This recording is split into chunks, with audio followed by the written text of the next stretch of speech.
जीत ले हम सारी दुनिया। बीच हमें आज बोने दो, रोज उसे थोड़ा बढ़ने दो। छू लेंगे आकाश हम, मन के विचार हकीकत बने। सिद्धि फल से आनंद देंगे, कोशिश कर बढ़े, सोच बुलंद करे।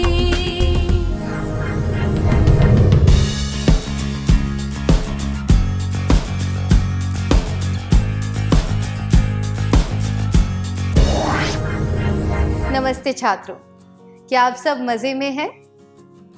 पिछले सत्र में हमने सीखा था कि लक्ष्य प्राप्त करने के लिए हमें अपने मूल ज्ञान, योग्यता और हुनर को पहचानना चाहिए। यह पता होना चाहिए कि वह हमारे लिए महत्वपूर्ण क्यों है। एक कार्य योजना बनानी चाहिए, उचित संसाधनों की पहचान करनी चाहिए, नई योग्यताएं पहचाननी और हासिल करनी चाहिए। क्या हम उस माइंड मैप को देखें जो मधु और अनीता ने अपनी अंग्रेजी सुधारने के लिए बनाया था? आवश्यक योग्यताएं लक्ष्य प्राप्त करने के लिए, उचित संसाधन, मौलिक ज्ञान, लक्ष्य का महत्व, विशिष्ट कार्य। चलिए देखते हैं कि मधु और अनीता क्या कर रहे हैं। शुरुआत करने के लिए मधु और अनीता ने वीणा के साथ अंग्रेजी के सरल वाक्यों में बात की। जब वीणा दूसरों के साथ अंग्रेजी में बात करती थी तब वे उसे ध्यान से सुनते थे। इस तरह उनका आत्मविश्वास भी बढ़ा। आइए लक्ष्य बनाने के कुछ सप्ताह के बाद का उनका वार्तालाप सुनते हैं। अपनी अंग्रेजी सुधारने के लिए तुमने किसी से मदद ली क्या? दीदी, हमने केवल आपसे मदद ली है और किसी से नहीं। ऐसे कई लोग हैं जो इस लक्ष्य को प्राप्त करने में तुम्हारी मदद कर सकते हैं। तुम्हें उन लोगों को पहचान कर उनसे भी मदद लेनी चाहिए। वीणा की सलाह के अनुसार वे चर्चा करने लगे कि आगे क्या करना चाहिए। चर्चा के बाद उन्होंने कुछ लोगों की सूची बनाई, जैसे कि शिक्षक, दोस्त, रिश्तेदार इत्यादि।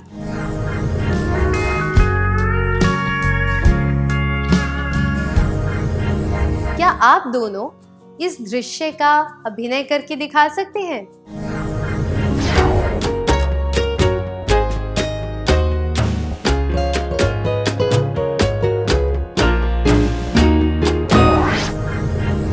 धन्यवाद। मुख्य तौर पर अपनी अंग्रेजी को सुधारना हमारा लक्ष्य होता है, पर हम ऐसे लोगों की मदद ले सकते हैं जिन पर हमें विश्वास हो और जिन्हें हमारे लक्ष्य में रुचि हो। ये हमारे शिक्षक, माता पिता, दोस्त, रिश्तेदार या कोई अन्य व्यक्ति हो सकते हैं। ये लोग हमारा मार्गदर्शन करते हुए हमें प्रोत्साहित करते हैं और हमें अपने लक्ष्य से हटने नहीं देते। जरूरत पड़ने पर ये हमारी सहायता करते हैं। लक्ष्य प्राप्त करने में जो लोग हमारी मदद कर सकते हैं वे हैं शिक्षक, दोस्त, हमसे बड़े, रिश्तेदार।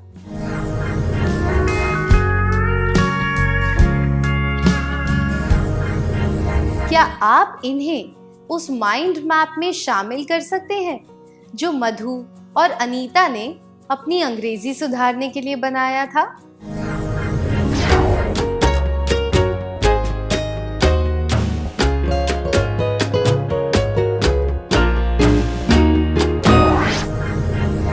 आइए इस माइंड मैप को देखते हैं जिसमें लक्ष्य पूरा करने में हमारी मदद करने वाले लोगों को शामिल किया गया है।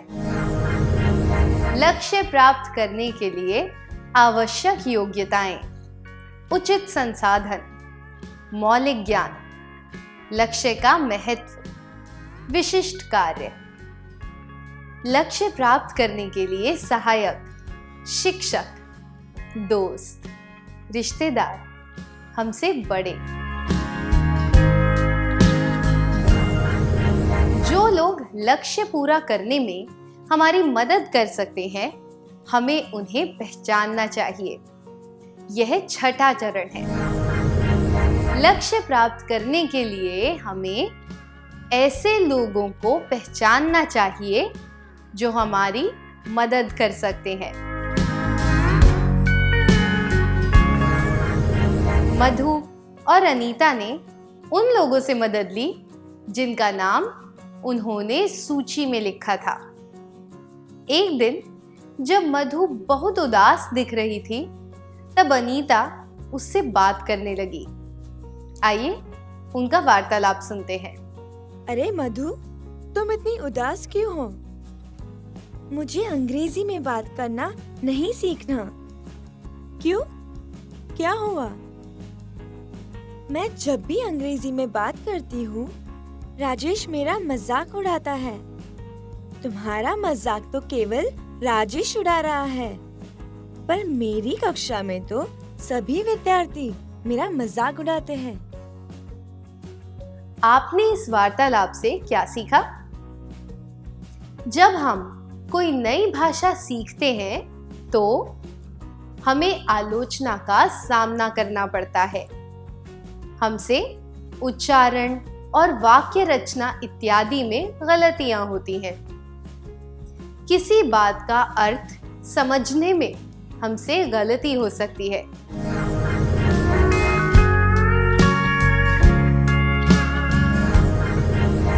आइए इस माइंड मैप को देखते हैं। लक्ष्य प्राप्त करने के लिए सहायक, आवश्यक योग्यताएं, उचित संसाधन, मौलिक ज्ञान, लक्ष्य का महत्व, विशिष्ट कार्य।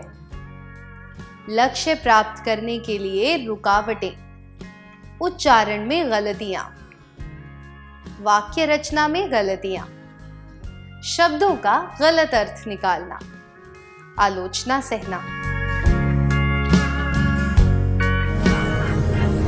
लक्ष्य प्राप्त करने की राह में सबसे बड़ी रुकावट होती है हारने का डर। हमें लगता है कि जब हम गलती करेंगे तो लोग हमारा मजाक उड़ाएंगे या फिर हमें बुद्धू समझेंगे। पर हमें यह याद रखना चाहिए कि गलती किए बिना हम कुछ नहीं सीख सकते। कुछ सीखने के लिए गलती करना आवश्यक है। हमें बाधाओं को पार करने का आत्मविश्वास होना चाहिए। यह 7वां चरण है। लक्ष्य प्राप्त करने के लिए हमें रुकावटों को पार करना चाहिए। इस समय ये 2 पढ़ना उचित होगा। अगर आपका ध्यान अपने लक्ष्य पर हो तो आप किसी भी रुकावट को पार कर सकते हैं। हैना मोर। मैं हवा का रुख नहीं बदल सकता, पर मैं अपनी नाव की पाल को पलट सकता हूं ताकि अपनी मंजिल तक पहुंच जाऊं। Jimmy dean. जब हम रुकावटों से डरते हैं तो हमारा डर बढ़ता रहता है। अगर हम यह सोच लें कि ये केवल चिड़चिड़ाहट पैदा करने वाली चीजें हैं जिन्हें रास्ते से हटाने की जरूरत है, तो हमारी ताकत बढ़ जाएगी और हम सकारात्मक सोच के साथ लक्ष्य पर ध्यान दे पाएंगे। क्या अब हम एक क्रियाकलाप करें? मधु ने तय किया कि वह दूसरों की बातों पर ध्यान नहीं देगी और अपनी अंग्रेजी सुधारने पर ध्यान देगी। क्या आप में से कोई इस दृश्य का अभिनय करके दिखा सकता है?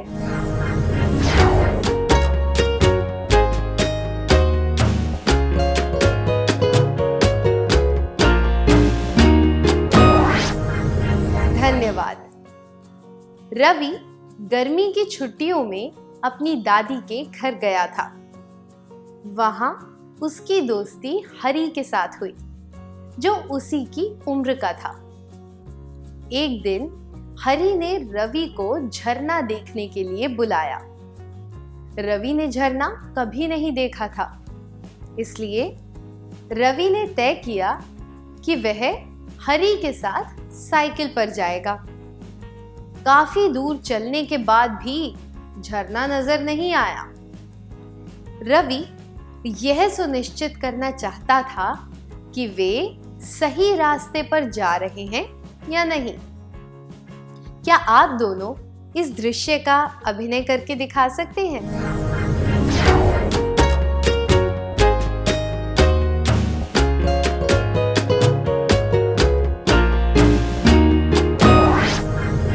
धन्यवाद।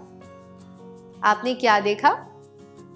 रवि हरी से पूछता रहा कि झरना कहाँ है, उन्हें और कितना चलना होगा, वहां कितने झरने हैं, क्या वे सही रास्ते पर जा रहे हैं, इत्यादि। उसी तरह मधु और अनीता को भी यह देखना चाहिए कि लक्ष्य प्राप्त करने के लिए वे सही काम कर रहे हैं या नहीं। इसलिए उन्हें ध्यान से बातें सुननी चाहिए और व्यक्तिगत रूप से अभ्यास करना चाहिए। अनियमित प्रकार और बनावट वाले वाक्य या शब्द, यानी कि ऐसे वाक्य या शब्द जो आम तौर पर नहीं देखे जाते, उन्हें अच्छी तरह याद कर लेना। वाक्यों या शब्दों को किसी प्रसंग या परिस्थिति में उनके प्रयोग के अनुसार सीखना चाहिए। लोगों से निवेदन करना चाहिए कि अगर उनसे कोई गलती हो जाए तो वे उन्हें सुधारें।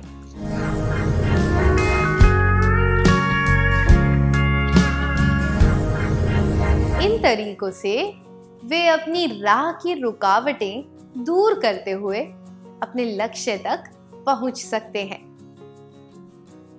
जब किसी शब्द का उच्चारण कठिन लगे तो हमें उस शब्द को बार बार दोहराकर अकेले में अभ्यास करना चाहिए। अंग्रेजी भाषा की व्याकरण हिंदी से काफी अलग होती है। ऐसे में यह बेहतर होगा कि हम प्रसंग या परिस्थिति को ध्यान में रखते हुए शब्दों का प्रयोग करें। किसी भी शब्द का प्रयोग परिस्थिति के अनुसार अलग अलग हो सकता है। अंग्रेजी में कभी-कभी एक शब्द को अलग अलग रूप देकर उनका प्रयोग अलग अलग परिस्थितियों में किया जाता है। यह आपको परेशानी में डाल सकता है। उदाहरण के लिए, A picture is hung on the wall, but a criminal is hanged.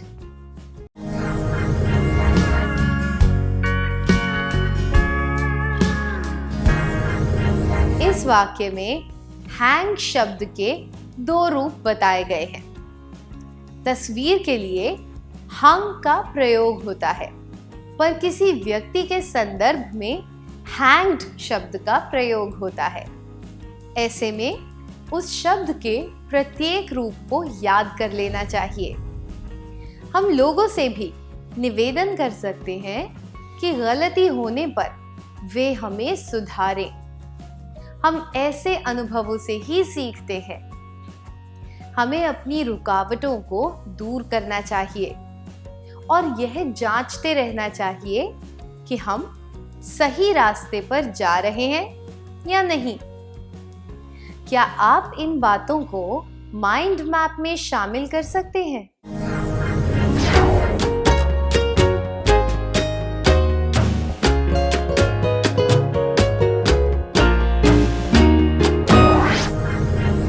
क्या अब हम माइंड मैप देखें?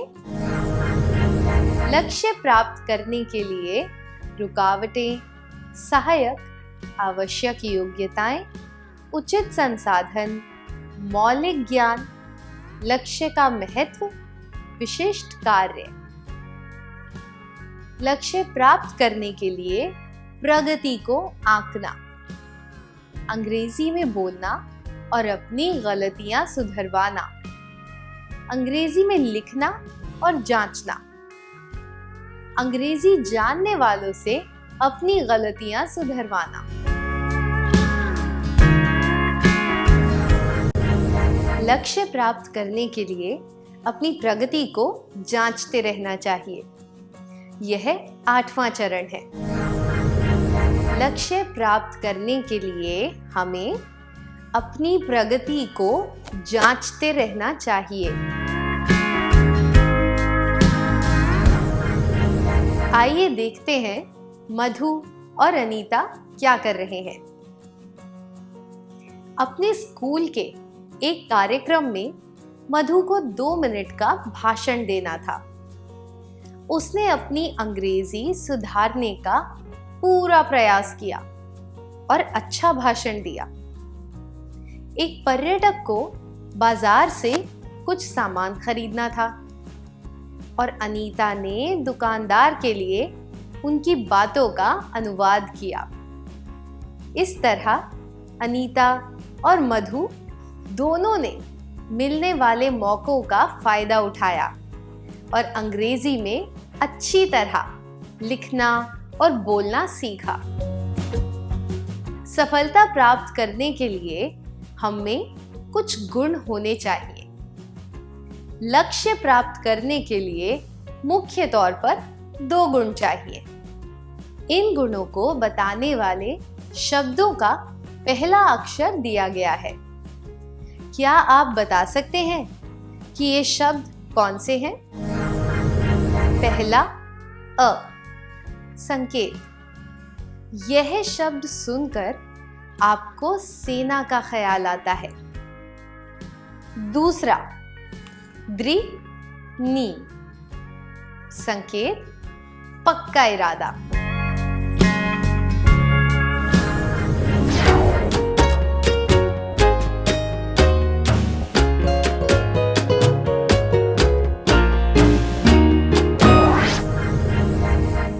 जिन छात्रों ने सबसे पहले शब्द पहचान लिए थे उन्हें बधाई हो।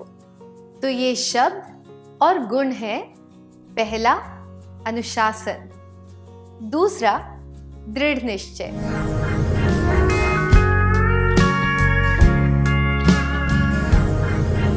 लक्ष्य प्राप्त करने के लिए पूरे अनुशासन से काम करना और प्रतिबद्धता दिखाना आवश्यक है। अगर लक्ष्य प्राप्त करने का दृढ़ निश्चय ना हो तो कुछ भी हासिल करना नामुमकिन हो जाता है। लक्ष्य प्राप्त करने के लिए हमें दृढ़ निश्चय और अनुशासन से काम करना चाहिए। हमने सीखा कि लक्ष्य प्राप्त करने के लिए क्या करना चाहिए। लक्ष्य बनाने के पहले और दूसरे सत्र में हमने स्मार्ट लक्ष्य बनाने का महत्व जाना था। मधु और अनीता ने अपने लिए यह लक्ष्य बनाया, 6 महीनों में लगातार 2 मिनट के लिए अंग्रेजी में बात करना। आइए देखें कि उनका लक्ष्य कितना स्मार्ट है।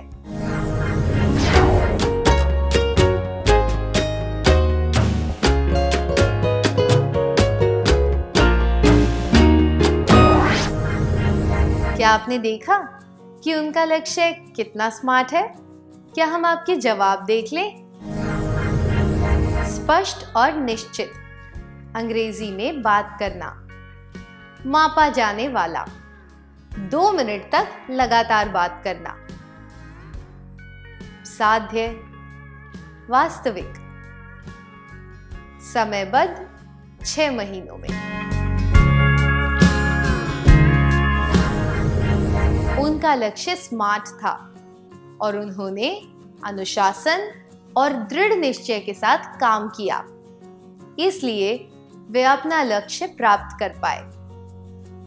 क्या अब हम एक क्रियाकलाप करें?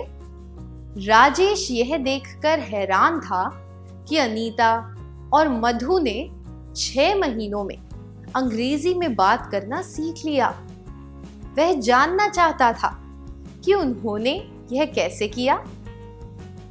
उन्होंने राजेश को अपने अनुभव के बारे में बताया। क्या आप तीनों इस दृश्य का अभिनय करके दिखा सकते हैं?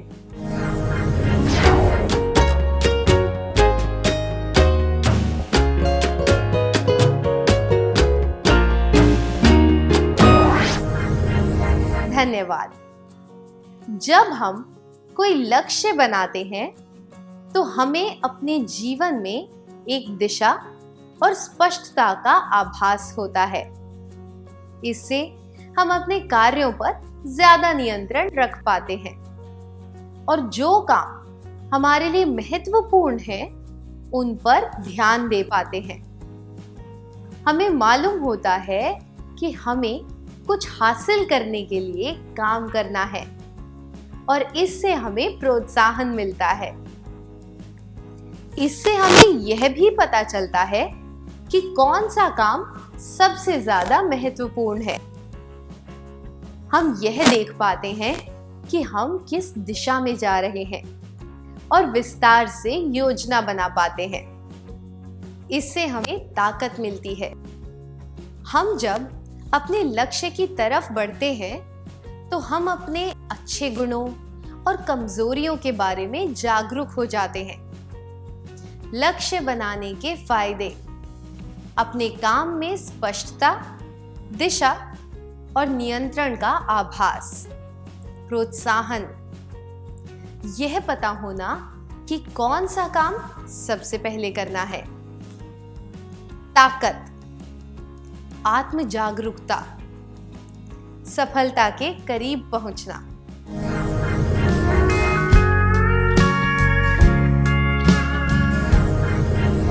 आप सबको लक्ष्य बनाने के लिए और उन्हें हासिल करने के लिए शुभकामनाएं। क्या हम सत्र का सार संक्षेप कर लें?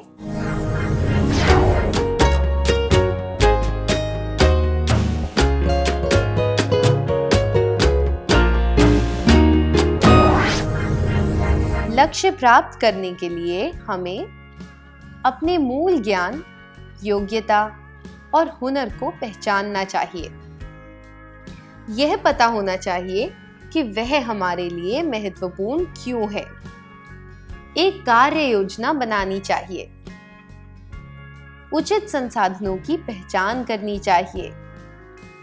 नई योग्यताएं पहचान कर उन्हें प्राप्त करना चाहिए।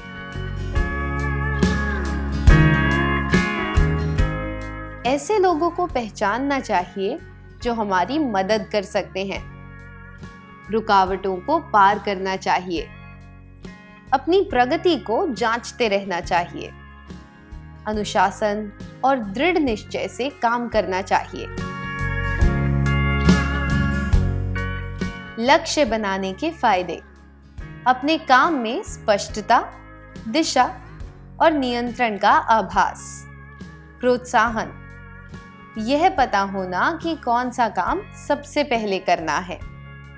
ताकत: आत्म जागरूकता, सफलता के करीब पहुंचना। इतनी अच्छी तरह सार संक्षेप करने के लिए धन्यवाद। आइए अब हम थोड़ा गृह कार्य लिख लेते हैं ताकि ये बातें हमें अच्छी तरह याद रहें।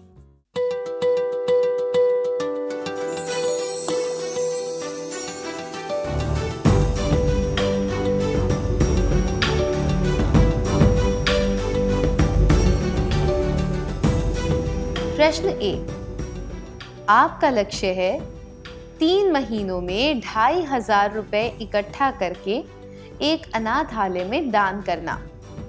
आपके दोस्त आपका मजाक उड़ाते हैं और हतोत्साहित करते हुए कहते हैं कि यह हासिल करना नामुमकिन है। आप अपना लक्ष्य कैसे हासिल करेंगे? जवाब: 1, मैं जिद करके अपने माता पिता से 2500 लूंगा या लूंगी और अनाथालय में दान कर दूंगा या दूंगी। 2.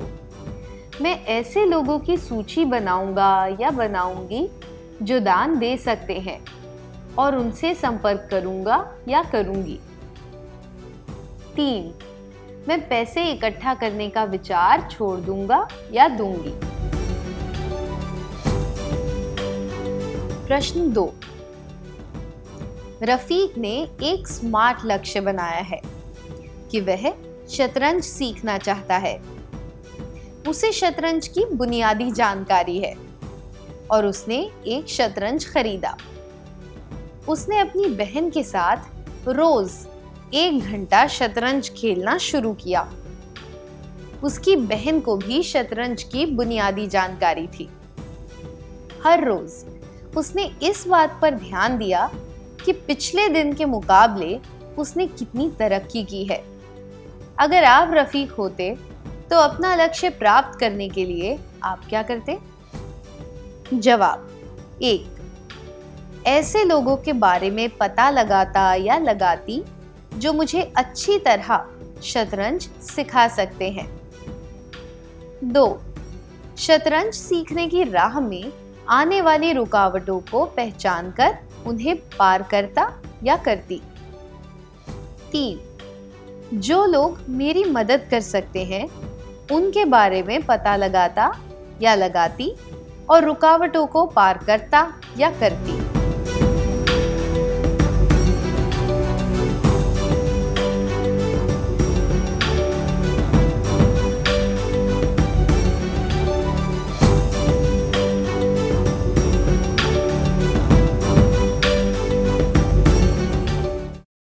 अगले सत्र में आने से पहले क्या आप यह गृह कार्य पूरा करके लाएंगे? तब तक के लिए धन्यवाद।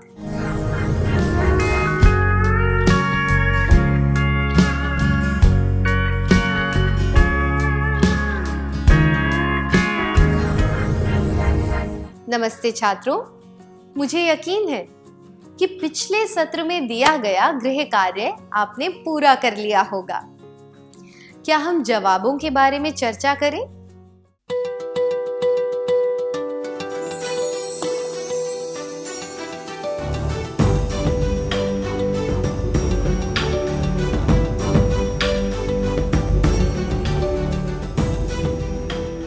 प्रश्न 1 के लिए आपका लक्ष्य है 3 महीनों में 2500 रुपए इकट्ठा करके एक अनाथालय में दान करना। आपके दोस्त आपका मजाक उड़ाते हैं और हतोत्साहित करते हुए कहते हैं कि यह हासिल करना नामुमकिन है। आप अपना लक्ष्य कैसे हासिल करेंगे? यह जवाब: मैं जिद करके अपने माता पिता से 2500 लूंगा या लूंगी और अनाथालय में दान कर दूंगा या दूंगी अनुचित है, क्योंकि किसी लक्ष्य को प्राप्त करने का यह सही तरीका नहीं है।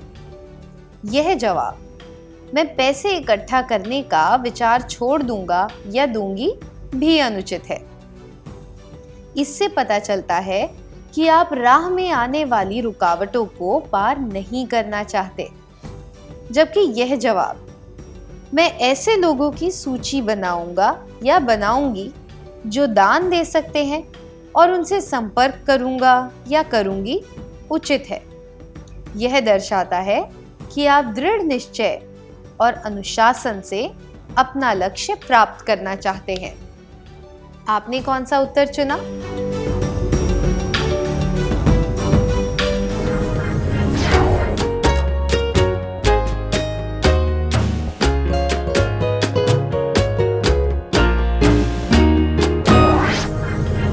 प्रश्न 2 के लिए रफीक ने एक स्मार्ट लक्ष्य बनाया है कि वह शतरंज सीखना चाहता है।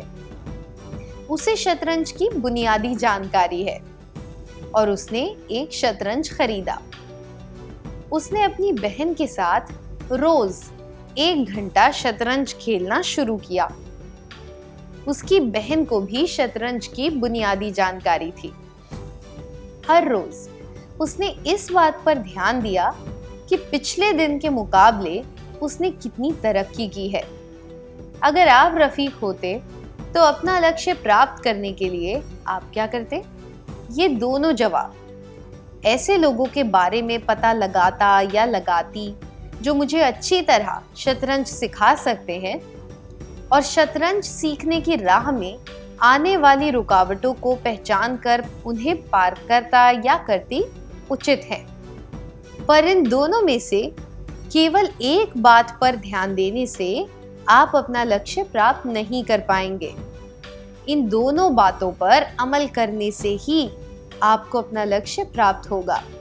इसलिए सबसे उचित उत्तर है, जो लोग मेरी मदद कर सकते हैं उनके बारे में पता लगाता या लगाती और रुकावटों को पार करता या करती। आपका जवाब क्या है?